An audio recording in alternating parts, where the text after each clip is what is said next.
Dobrý den všem posluchačům podcastu Kecy a politika. Byl jsem požádán Petrosem a Bohušem, abych udělal rozhovor s hrozně zajímavým izraelským kamarádem, který má co říct k situaci, která se momentálně odehrává. Takže to je nějaký úvod, ve kterém bych ho chtěl představit. Jmenuje se Arnon Regular a je to člověk, o kterém se říká, že ho odkojila izraelská armáda, protože vlastně v ní působil už jako internátně od velmi útlého věku, ještě před dosažením 18 let už vlastně jako byl součástí vojenského systému z nějakých osobních důvodů, které nebudeme specifikovat, protože jsou jeho soukromé, a vlastně rostl v tom žebříčku toho vojáka tak vysoko až do hodnosti majora v našem co nejlepším překladu, a vlastně byl to člověk, který byl ve speciálních jednotkách, které působily na severu, to znamená tam, kde je Hizbalách, to znamená ty věci, které se týkaly Hizbaláhu, ty, které se týkaly terorismu, ty, které se týkaly věci, které souvisí s hranicí Izraele s Libanonem, tak těma se ve svých působení v těch speciálních jednotkách zabýval. Dneska je rezervista a ze stejnou hodností a vlastně využil, on totiž byl ještě jako hrozně zraněný v přátelské palbě tehdy, kdy ho omylem vlastně zasáhli jeho spoluvoják, a potom to zranění vlastně se stal hodně přemýšlejícím o tom celém konfliktu. Vystudoval arabskou literaturu na Hebrejské univerzitě v Jeruzalémě a proto kromě angličtiny a hebrejštiny mluví plynně arabsky, což využil potom ve jedné ze svých kariér, která byla novinářská, kdy on působil jako vlastně politický reportér pro arabské záležitosti. Je to člověk, který se uměl bavit s lidmi z Hamásu, z Fatahu, s lidmi z organizací, který mají v sobě a u Fatahu měli a u Hamásu mají vlastně svoje teroristické křídla. A dneska má svoji soukromou konzultační firmu, která se vlastně zajímá o sběr informací, a to je vlastně pokračováním toho, co ve své kariéře dělal. A tak chtěl bych vás pozvat na povídání s ním, které je exkluzivní v tom ohledu, ve kterým nahlédnete jako vlastně do kuchyně toho, kdy někdo, kdo o tomto konfliktu ví jako víc než běžní Izraelci, má svoji vojenskou minulost, obětoval toho té zemi dost, aby mohl říct, co si o tom dneska myslí, aniž by nějakým způsobem měl nějaký názor, v podstatě jako, že mluví o faktech a mluví o tom, co historie způsobila a co se děje dnes. Takže užijte si to. Bohumil Pečinka a Petros Michopoulos uvádí nekorektní politický podcast Kecy a politika. Šalom Arnone, jak se máš? Šalom, dobrý večer. Můžeme mluvit napůl hebrejsky a napůl anglicky, protože je to jedno. My stejně budeme namlouvat voiceover, takže mluv, jak se budeš cítit. Voiceoverim ve איך שאתה מרגיש. So now we can move to English if we wish. Okay. Welcome virtual space, and I'm happy that you found time to speak about what's going on in the Middle East, because you are one of the people that is very close to what's going on, unlike a lot of normal Israeli citizens, right? So tell me what is going on right now?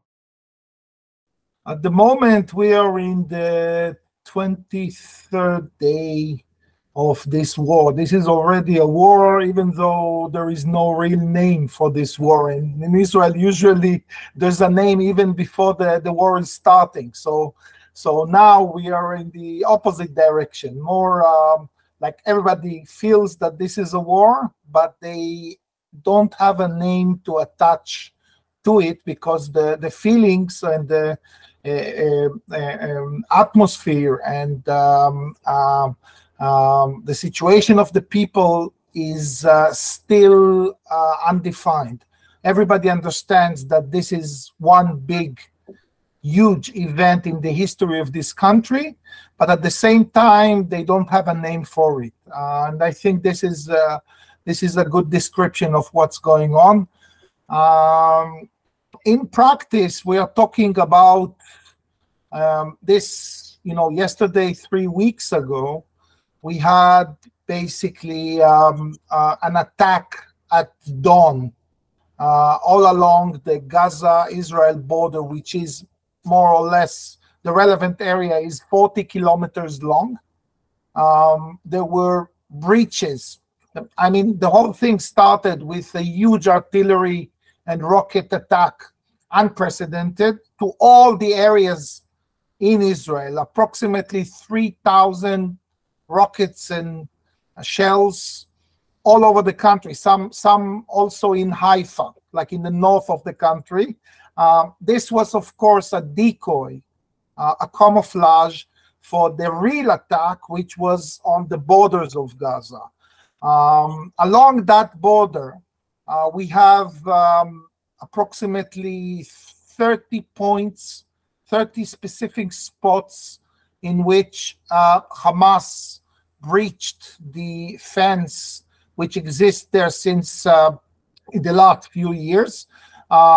This fence is a multi-technical complex, which is supposed to, with sensors, with cameras, with all kinds of electronic equipment that was designed to breach the simple gap, which is that the distance between the border and the first kibbutz and villages, sometimes it's 20 meters, sometimes it's 100 meters, and sometimes it's half a kilometer, but not much more than that.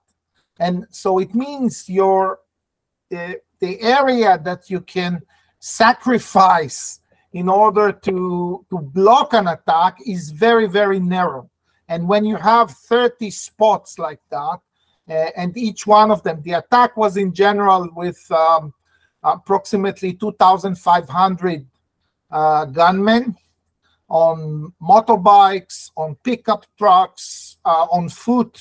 Some of them probably were nearing the border in way before the attack. And this was combined with blinding all the electronic devices that I just explained. Basically, all the cameras, all the sensors were totally blinded. Where did they get this kind of technology skills? This is making us all think that at least for the last 2 years, there's been an ongoing support, technical support to Hamas from several parties, on top of them Iran, and some of the initial information is also talking about Russian support, but this is still an embryo, so I don't want to talk about it that much because it's not yet a fact. But in general, it's clear that this is not a terror organization level. It's something that belongs to a completely different dimensions. And in practice, the whole technology of that fence and all these fences was designed to block, to monitor and to block attacks like that. All of it was suffering from a major failure. In the good case, in the bad case, it's been something that was inadequate in order to monitor this type of border. If we go a little bit back, the last big confrontation in Gaza was, there was one in 2021, and before that in 2014. In 2014, Hamas has managed to surprise Israel for the first time, and basically they have dug approximately 10 tunnels under that same border, tunnels that reached all those spots that I was talking about, and basically bypassing the border without the Israelis noticing. And Israel was caught by surprise also then. But the volume back then was much lower than it was 3 weeks ago. And the fence that I was talking about was designed to fight the previous war, meaning that they were supposed to monitor tunnels, not to monitor, not to give you enough warning on attack on the ground. And here the center of gravity was an attack on the ground in 30 different spots with 50, 60, sometimes in some of the spots 100 gunmen on the same specific place, in a situation where the Israeli army is numb, and the Israeli army is during the Sukkot vacation, which is basically the last of 3 or 4 consecutive holidays, with most of the soldiers back at home for holiday as well as Shabbat, because it was Sabbath morning.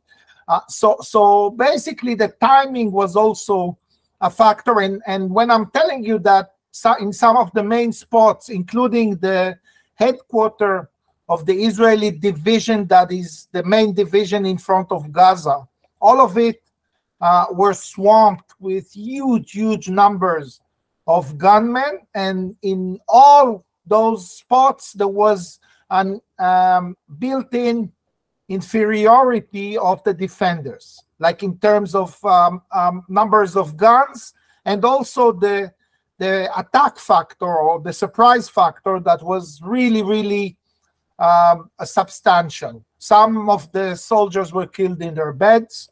Some of the in the places where I mean, as a whole, this is a huge massacre, and there's no other way to describe it. 1,400 people that were killed, about 100 missing, about 230 missing meaning abducted or inside Gaza or dead in Gaza.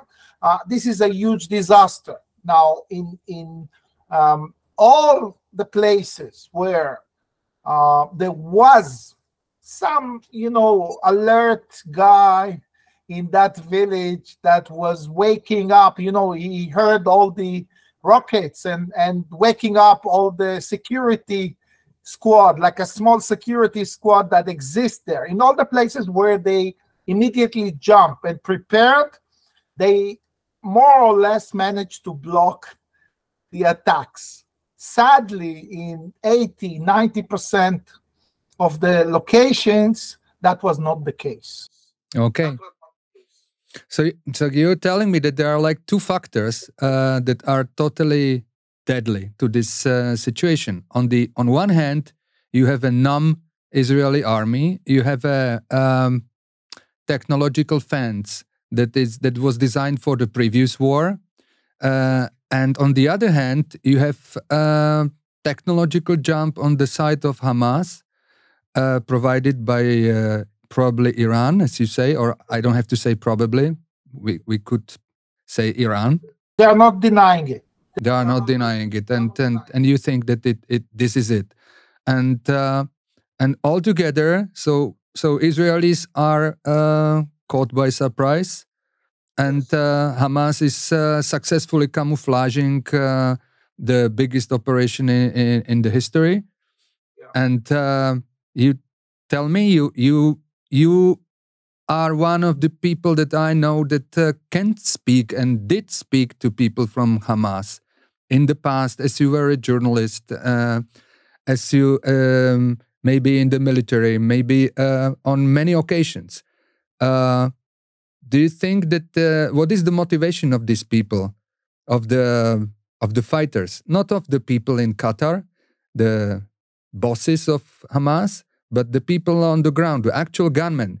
Did they need some incentive, or were they like going for a suicidal mission, or did they think that they will come back and alive?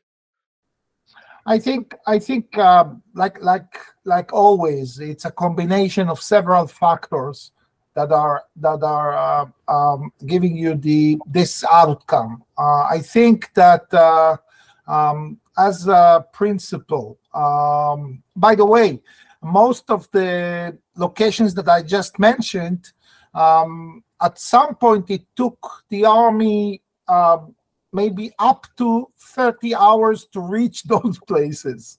So when I'm saying that there's been an attack of 2,000 or more or so of gunmen, this was the first wave. The consecutive wave was of civilians. And I'm talking about everything. You can see footages of people with crutches entering kibbutzes, people with crutches from Gaza, pregnant women, elderlies. Like, it wasn't only a military operation, it became something which is completely different. Now, so you had angry civilians from Gaza attacking Exactly. They were just, the gunmen entered, finished their job, took hostages, took POWs, took soldiers, took everything, and then at certain point the civilians are seeing that everything is open for grab, and they just go and stroll around, take the, steal tractors, steal all kinds of things. Yeah, tractors from the kibbutz, driving back with them to Gaza. Sometimes I estimate that at least 10-15% of the hostages that we are talking about are with private people that just took them because they estimated that I can make a profit out of it. So you think it was a chaos? It was a constructive chaos. There was some of the plan that were designed and planned, but the fact that it succeeded more than any expectations on Hamas side, it became something completely different. Now, if you take into account if you try to analyze where this is coming from and what is the real motivation, I think we have to focus on two main motivations. Okay, one motivation is the Islamic one, which is huge factor in Gaza. You are talking about a very old, very poor area where 70% of the population lives on donations and charities and international organizations. What they do actually, like if we are talking in a pub and I would ask you, what do they do? Like 2.2 million people, like what do they do during a day? They work or they sell something? There's all kinds of people. Okay, there's the people that are working as a full-time job, Hamas people. These are people that receive salary from the government. These are people that the government means government that control all the custom crossings in Gaza and have the ability to accumulate funds. This is a government that receives from the Qatari government, which is both the sponsor and also the mediator between Hamas and Israel, similar to what we saw in Afghanistan, where they are hosting the Taliban and they are also mediating between the Taliban and the US. Okay, this is the type of dynamics. Now, they get a lot of money from Qatar, but the big buck is not from charity. The big buck is coming from custom on everything.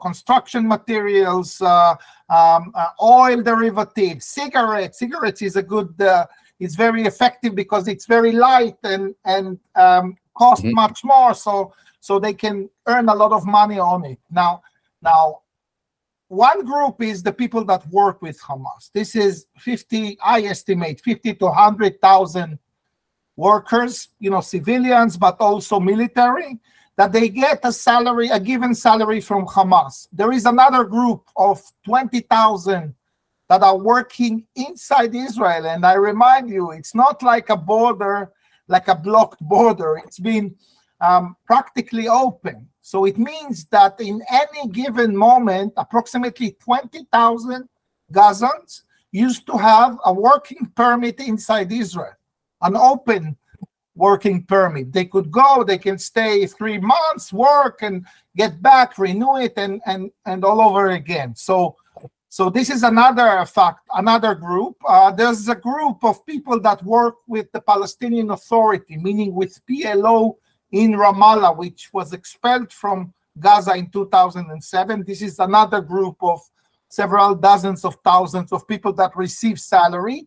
Yes. And the last group are the international organizations, which is the biggest industry in Gaza. And therefore, this is the type of earning that you can see in Gaza. If we go back to our main topic, so the situation is that you have a group of dedicated fundamentalist Islamists that are going through major indoctrination, like massive indoctrination from age 0.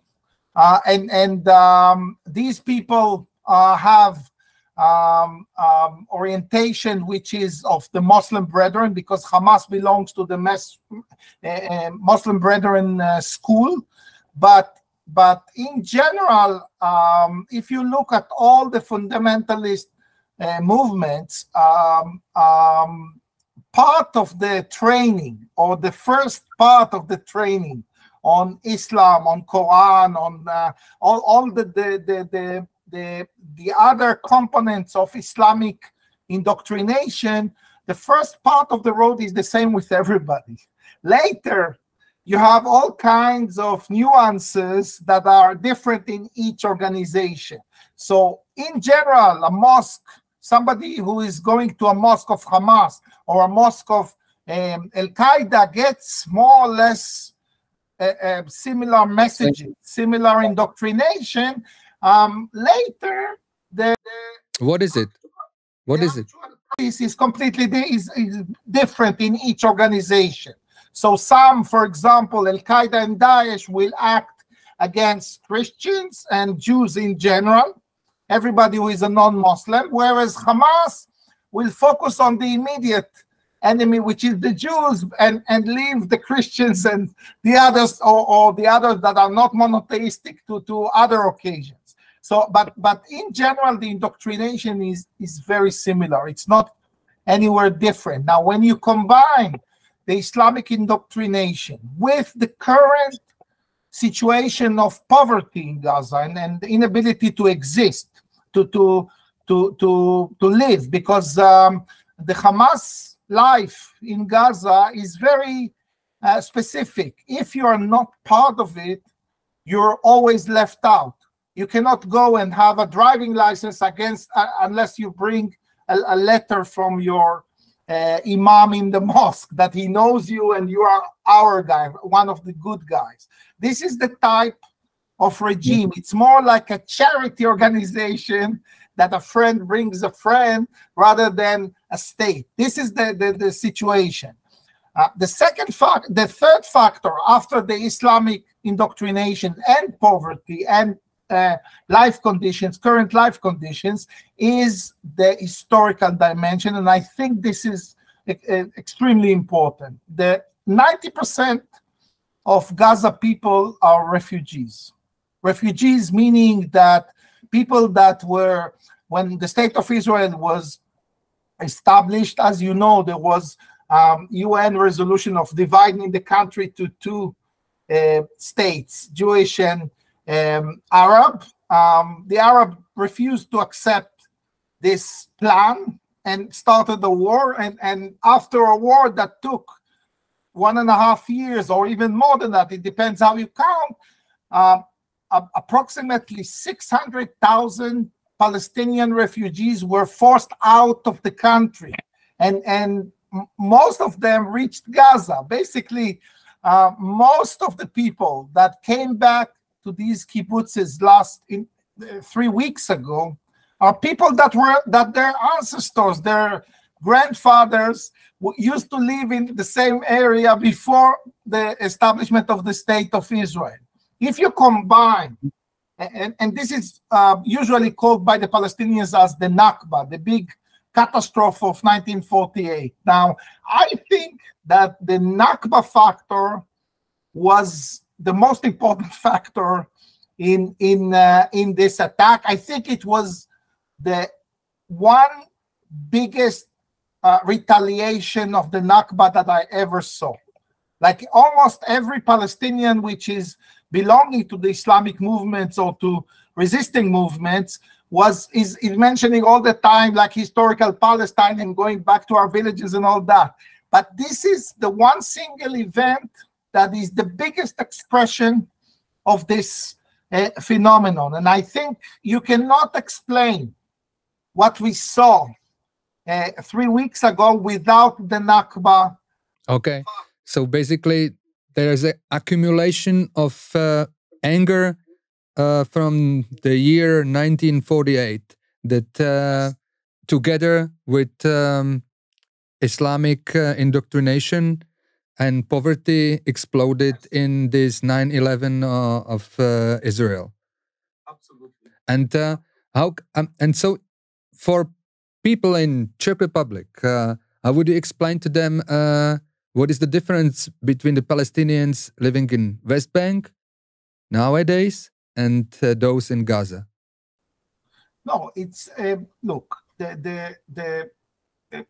the pre 1948 situation, there were Palestinians all over the place. There were Palestinians in the current Israel, there were Palestinians in the West Bank, and there were Palestinians also in other areas, but they were in these two areas. The area of the West Bank used to be until between 48 and 1967, it used to be under Jordanian regime. Basically, Jordan was the government in those areas, including East Jerusalem. Inside Israel, as I said, most of the Palestinians were forced out of those areas, and most of them reached Gaza Strip, but some others had to flee to other areas, some in refugee camps in Lebanon, some in Jordan, some in the West. I'm sure that even in the Czech Republic, you can find some Palestinian refugees from 1948. So, because it was one of the refuges that the safe refuges that the Soviet regime gave. So I'm sure they are, but I'm just saying you cannot disconnect what we see now from history, and okay, I see. This is a major factor. So you think that basically every Israeli government was exporting this problem to the future, and now the future has come? Listen, there is But sorry, Arnon, you didn't answer basically my question. Are the Gazan Palestinians like more militant and more dangerous and potentially more terrorist hungry than those in the West Bank? That was my meaning of the question. Gaza is under the rule of Hamás since 2007. Hamas is ruling Gaza after they took over it from the Palestinian Authority, which until then was controlling West Bank and Gaza. What we have in the West Bank today is a rule of the Palestinian Authority, and also this is backed by the Israeli army, which still operates in the West Bank as well as Israeli settlers. So in general, the West Bank is the Palestinians in the West Bank are more under PA orientation, even though there are also Hamas activists. But in general, the regime is not the regime of Hamas. The regime of Hamas is specific, very different from the West Bank. Gaza is much more extreme. There's also, in addition to Hamas, there's also Salafi jihadist organizations in Gaza, meaning Daesh and Al-Qaeda, but they are much weaker than Hamas. And there's also the main competition to Hamas in Gaza is this Palestinian Islamic Jihad, which is also another faction. So there's several competing fractions in Gaza that are trying to, each one of them is trying to be much more vocal than the other. And you cannot compare it to the situation in the West Bank. It's a much different atmosphere. Okay. And is it, when you spoke to actual people from Hamas, anytime when you had the reason to do it,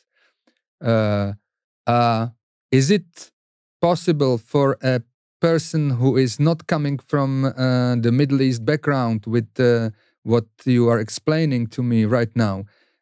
Could I have a I don't want to say beer, but could I have a coffee with this person and speak about things that we would understand? Or are these people so indoctrinated that I would say you are coming from a different universe? I don't understand what you're talking about. It's all about the setting.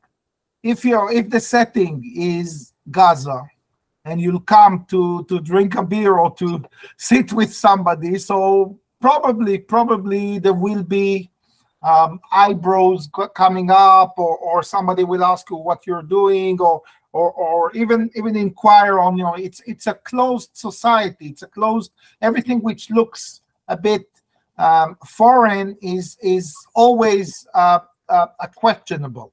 So this is the situation. Now it depends where you are. If you are in Gaza, in some parts of Gaza, even it's not allowed to have cellular phone shops, because this is something that in their eyes is too encouraging of the two sexes to mix together. Some shops for woman designs are set on fire because they are too promiscuous or whatever. But there's all kinds of phenomena. In general, the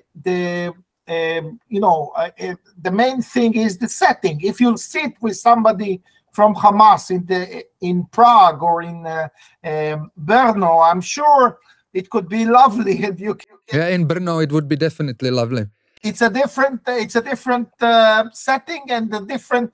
Now, whenever a territory, the control of a territory is a significant issue. This is why you heard about the Islamic State of ISIS, because they were stressing that they were controlling the territory. Hamas or Gaza is the main territory, or the only territory in the Middle East where the regime is a Muslim Brethren regime. And this is very, very important. I think it's affecting all aspects of life. And so now we are in a situation I would say, the whole world is waiting about the results of the ground operation. Now the world is divided between, Israelis have the right of retaliation because this is unhuman, and between the left progressive people who are pro-Palestinians, and they say everything what happened is because of Israel in the past and history and so on. And is your leadership, is the prime minister and the government and the army and the intelligence, are they taking into consideration what the world thinks, or just doing the inside job? I think that everything that you see now that is happening in Israel, every piece of policy that you see on the Israeli side is now handled in order to give a refuge to Prime Minister Benjamin Netanyahu, which became, before this war, a totally leper leader all over the world. I think that we have to talk, before anything else, we have to talk about the role of Netanyahu in this war. I think that one main reason of the Israeli intelligence not being able to track down the intentions of Hamas. In intelligence, there's two components. One component is the capabilities that you see, and the other is the intentions. Like the capabilities, usually it's not so difficult to see. And all intelligence services all over the world, usually they see the capabilities. The side of intentions is the most crucial. And sometimes when you're deciding in advance on the intentions of the other side, it's leading to you being blinded also on the capabilities. I think that what we see is a policy, as you know, Benjamin Netanyahu controls the Israeli government for the last 16 years almost, not consecutive, but the last 16 years. I think that ever since he came to power in 2009, that's in second term, he designed a policy towards Gaza that is totally contradicting the Israeli interest. I think that, I'm not sure if I understand what you mean by contradicting the Israel interest. I will elaborate. All the relations between Israel and the Palestinians were based on negotiations between the government of Israel and the Palestinian Authority. Basically, PLO is the legitimate representative of the Palestinians globally. Now, as long as there is a peace negotiations or political process, it means that you are in some direction to achieving peace. The Palestinian Authority is, of course, trying to reach an agreement or peace agreement based on the borders of 67 of the West Bank and Gaza. And the Israeli governments are reacting to that according to their political orientation. Now, most of the Israeli governments have run political negotiations with the PA, and all of them were cracking down on Hamas, like complete confrontation with Hamas, which is the second largest, or sometimes people say the first largest, the largest political power on Palestinian street. Now, Netanyahu, since he came to power in 2009, he designed an opposite policy. This policy means that you weaken the PA, you avoid any type of negotiations with the PA, and you are strengthening Hamas. The main drive behind this concept is that the political partners of Netanyahu are against any peace agreement with the PA. So a very simple way of torpedoing any peace agreement with Palestinians would be that Netanyahu will assist the regime of Hamas in Gaza to develop and to strengthen, because it's a siphon situation. If you strengthen Gaza, the West Bank is weakening, or PA is weakening, and vice versa. If PA is weakening, Hamas is strengthening. Now, Netanyahu did that. If you want, I can give details, but he strengthened Hamas in more than one way. One way was allowing the Qatari money officially. The Israeli government would send every month an airplane to Doha and pick up $30 million in cash, bring them back to Ben Gurion Airport, and then with a truck or with a car to Gaza and give it in cash to Hamas. That was... Are you serious? Yes. Now, $30 million a month, not a year or some one-time thing. I'm talking about $450 million a year. This is one element that Netanyahu is responsible for this personally. Okay. The second, there is, and all the way through this Netanyahu's doctrine of helping Hamas and weakening PA, like there was nobody who would say that's not a good idea out of all the people around. There's an opposition in Israel that was shouting this over and over again, even during this last year. By the way, Netanyahu is recorded in explaining this doctrine to his own party. It's not like I'm speculating on something that he might have done or might not. He is on record saying that.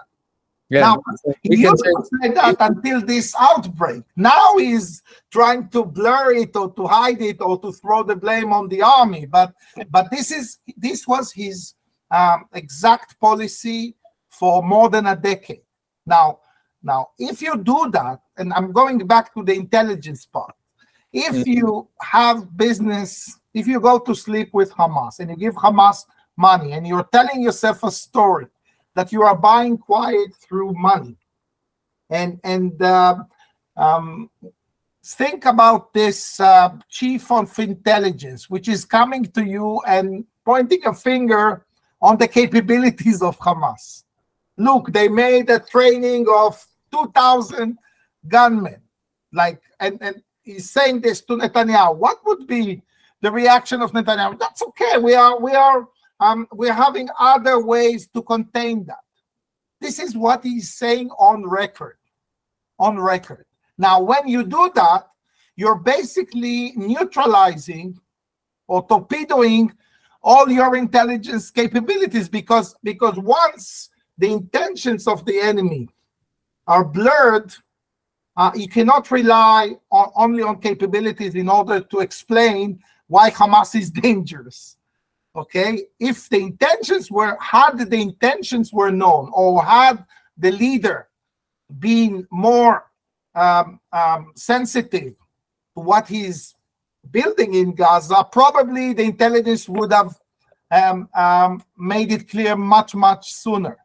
I think that now everybody is fighting on the narrative here, because the narrative will define the outcome of this crisis. Netanyahu is trying, as simple as that, as a populist leader, he's trying to throw all the blame on the army and the intelligence. He's if you will be able to be in Israel and follow the headlines every day, you will see that almost every day there are leaks that are emanating from the Prime Minister's office, describing the failures of the intelligence and the army, throwing all the blame on them. And they already said that we are to blame. But from Netanyahu's point of view, if he proves or present to the public a picture that it's a problem of the army and the intelligence, it means that his responsibility for this is not crucial. And I think this is the other way around. I think the level of rage against him in the Israeli street, this is not like every other event. And this is very interesting. This part, okay, there is this part of the high political circles throwing dirt on each other, blaming Netanyahu, trying to survive, not trying to avoid the prison, trying to avoid his future, blaming everybody around. And what is the general feeling in the public? Is it like everybody wants him to go, or is it like 50-50? And is it changing the atmosphere when we are like 3 weeks from the attack now? Is it different? Are there people that the Netanyahu is succeeding through several methods, mainly because he's being assisted by the main media channels and also other factors. He's managing to stick to his chair, even though if you look at the polls, and the polls are not that frequent now, this is one part of the problem, but because they are forbidden. That's a joke. But they are, self-censorship is the worst censorship. Právě jste doposlouchali část podcastu Kecy a politika, která je a bude zdarma. Pokud chcete slyšet finále epizody a odpovědi na dotazy podporovatelů, předplaťte si náš podcast na adrese kecyapolitika.cz. Tím napřímo podpoříte naši tvorbu a získáte možnost soutěžit o účast na speciálním setkání zvané Backstage. Díky, že nás podporujete a naslyšenou zase za týden.